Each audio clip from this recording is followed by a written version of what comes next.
पंजाब के कुराली में कपड़े की दुकान में लगी भीषण आग, हुआ करोड़ों का नुकसान।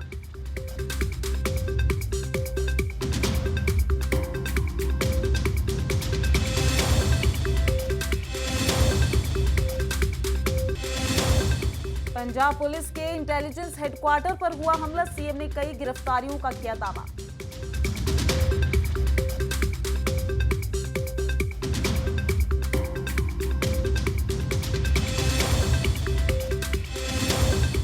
तेजिंदर बग्गा की गिरफ्तारी पर 5 जुलाई तक लगी रोक, हाई कोर्ट ने कहा घर जाकर पूछताछ कर सकती है पंजाब पुलिस।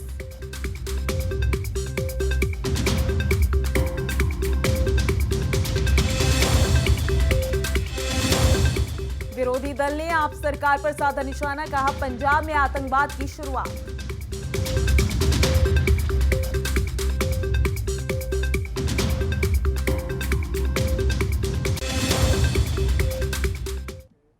नमस्कार, आप देख रहे हैं संभव टीवी और मैं हूं आपके साथ माधुरी तिवारी। पंजाब की कुराली में सुबह सुबह एक कपड़े की दुकान में भीषण आग लग गई, जहां देखते ही देखते करोड़ों का नुकसान हो गया। आपको बता दें, आग लगने के कारणों की पुष्टि अब तक नहीं हो पाई है। हालांकि मौके पर पहुंचकर दमकल की गाड़ियों ने काफी मशक्कत के बाद आग पर काबू पा लिया।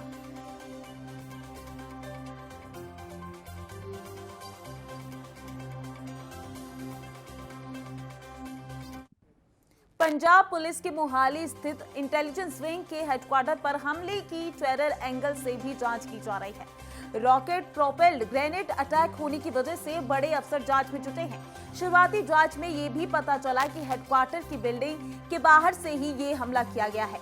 मंगलवार सुबह 11 बजे राष्ट्रीय जांच एजेंसी की टीम भी मोहाली पहुंच गई।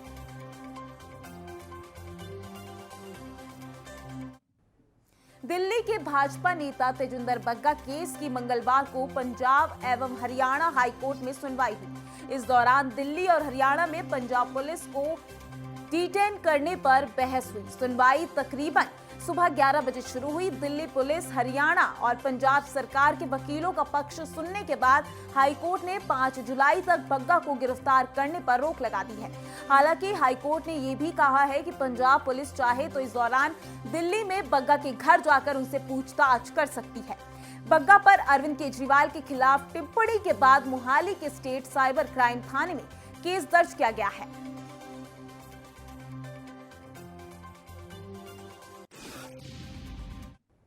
मोहाली में पंजाब पुलिस की इंटेलिजेंस मुख्यालय पर हुए अटैक के बाद विरोधी दल आम आदमी पार्टी की सरकार पर हमलावर है। किसी ने घटना को आतंकवाद की शुरुआत बताया तो किसी ने पंजाब पुलिस और भगवंत मान सरकार की नाकामयाबी।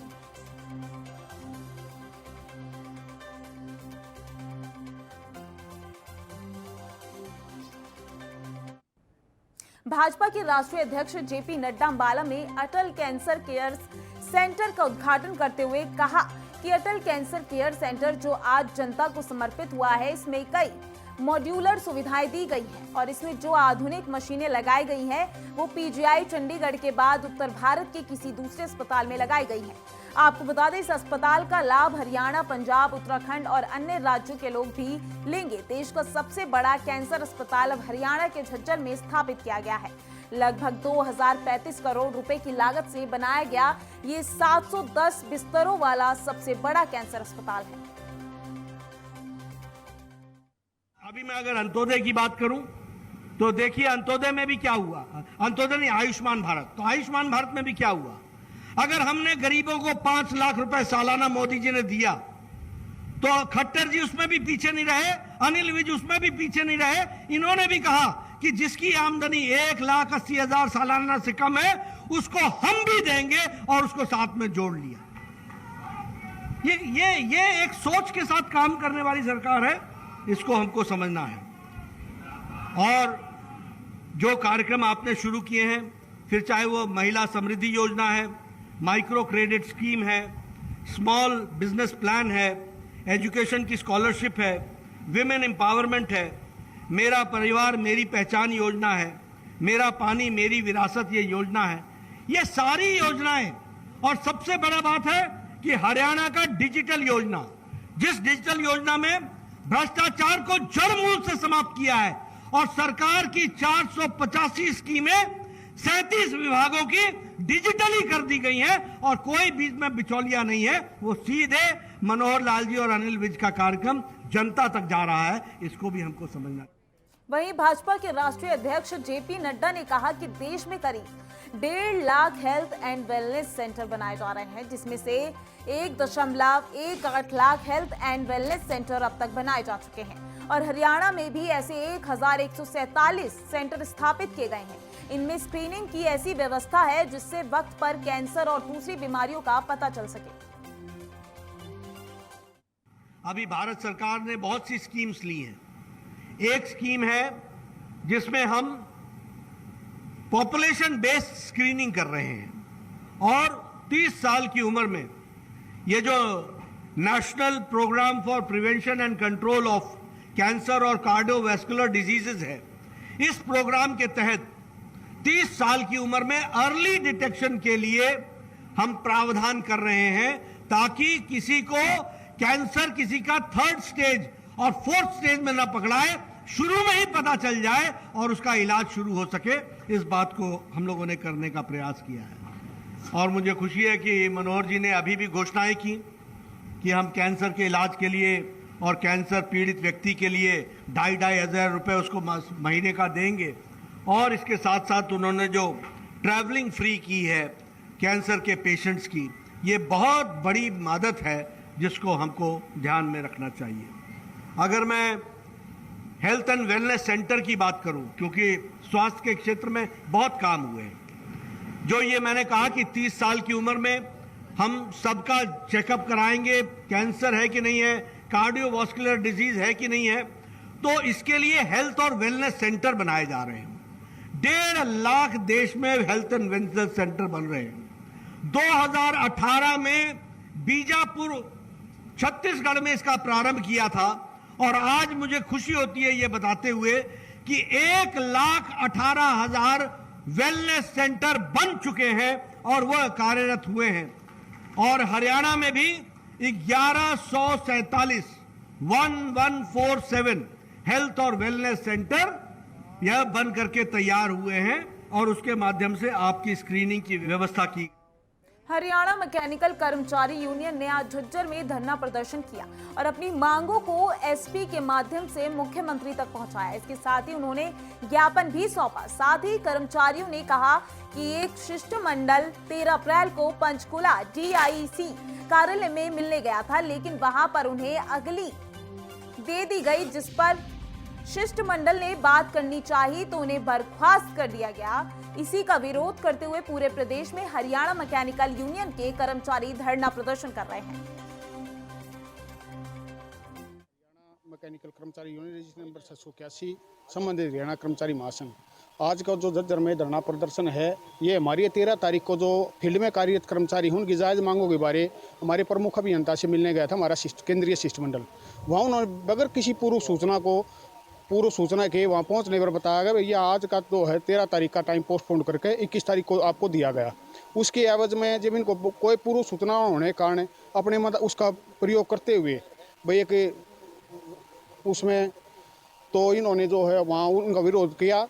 वो विरोध करने के उपरांत उन्होंने अपनी जो जायज़ मांग हो वो उनका समाधान न करने की बजाय जो केंद्रीय कमेटी वहाँ जितनी वार्ता समिति थी उन सभी का जो है निलंबन के आदेश कर दिए गए। उसी कड़ी में निलंबन के आदेश के विरोध में सभी ने जो है एक हमने धरना प्रदर्शन शुरू किया हरियाणा में। उसी कड़ी में आज 9 मई को झज्जर डिस्ट्रिक्ट का आज जो धरना ये समय था और आज हम जो है अपने ऐसी साहब के माध्यम से हरियाणा सरकार मुख्यमंत्री हरियाणा सरकार को ज्ञापन सौंपा।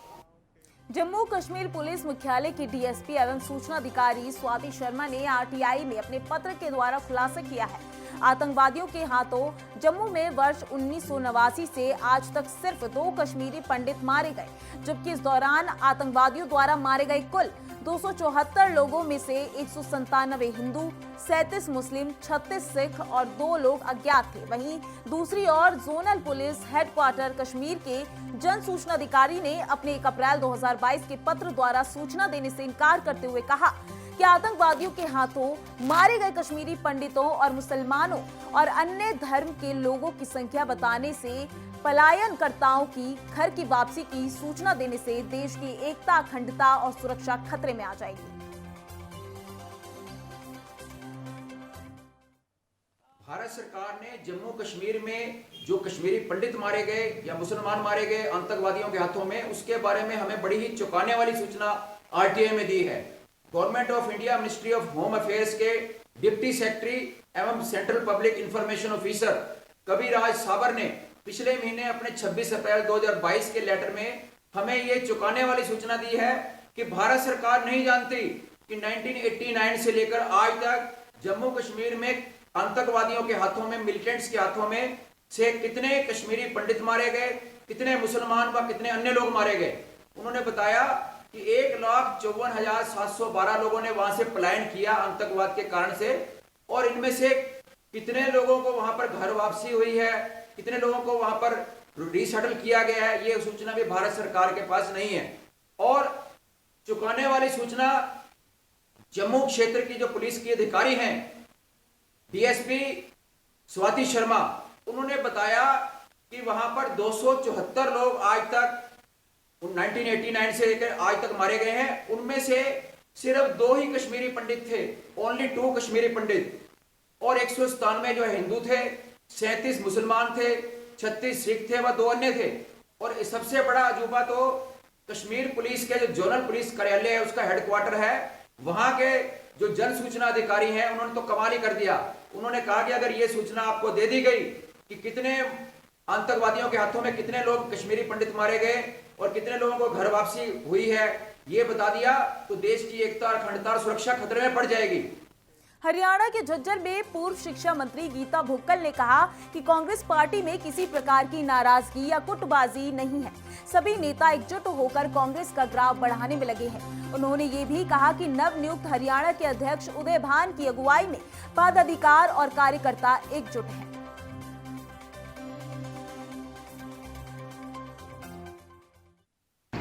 देखिए, हमारे डीआरओ जो हैं झज्जर डिस्ट्रिक्ट के लिए नियुक्त किए हैं मनोज जी, छत्तीसगढ़ से हैं। हम सबसे पहले तो उनका यहाँ पे स्वागत करते हैं। कांग्रेस की हमारी संगठन की प्रक्रिया राष्ट्रीय स्तर पर इस समय चल रही है, स्टेट में भी चल रही है, डिस्ट्रिक्ट और ब्लॉक लेवल पर भी हमारा एक शेड्यूल ऑलरेडी जारी है। जिस समय हमारा मेंबरशिप ड्राइव आपको पता है कि चल रहा था, उसके लिए डेट निर्धारित की गई थी और 31 तारीख को हमारी ऑनलाइन और ऑफलाइन मेंबरशिप जो है ऑलरेडी हो चुकी है। जहाँ तक पीसीसी अध्यक्ष की बात है, अभी हाल ही में हमारी पीसीसी के प्रेसिडेंट जो हैं चौधरी उदय भान जी को बनाया गया है। जहाँ तक जिले के अध्यक्ष बनाए जाने की बात है, ब्लॉक अध्यक्ष बनाए जाने की बात है, हमारा जिस समय मेंबरशिप ड्राइव चल रहा था, हमारे सभी साथियों ने बहुत ज़्यादा बढ़ चढ़ कर उसमें भाग लेने का प्रयास भी किया है। हाँ, मैं मनोज कंदई हूँ, रायपुर छत्तीसगढ़ से, राजधानी से, और यहाँ पे मुझे झज्जर का डीआरओ बनाया गया है। कांग्रेस के संगठन चुनाव चल रहे हैं, उसको संचालन करने के लिए मेरे को यहाँ पे रिटर्निंग ऑफिसर बना दिया गया। आज ये मेरी पहली मीटिंग थी, सब लोगों से परिचय मिला, मैंने अपना परिचय दिया, परिचय आपस में हम लोगों ने दिया है। इसके बाद और हम लोग संगठन स्तर पर बैठेंगे और संगठन का जो भी हमारी प्रक्रिया है, बूथ लेवल पे कमेटी बनाना, ब्लॉक लेवल पे कमेटी बनाना, जिला लेवल पे कमेटी बनाना, वो सारी प्रक्रिया हम मिलजुल के आपस में बैठ के सहमति के साथ शुरुआत हुई है। कब तक उम्मीद? तो संगठन तो देखिए 31 मई तक के हमको बूथ और ब्लॉक लेवल पे देना, और जून में हम डिस्ट्रिक्ट। फिलहाल के लिए इस खास बुलेटिन में बस इतना ही। देश और दुनिया की तमाम खबरों के लिए देखते रहिए संभव टीवी। नमस्कार।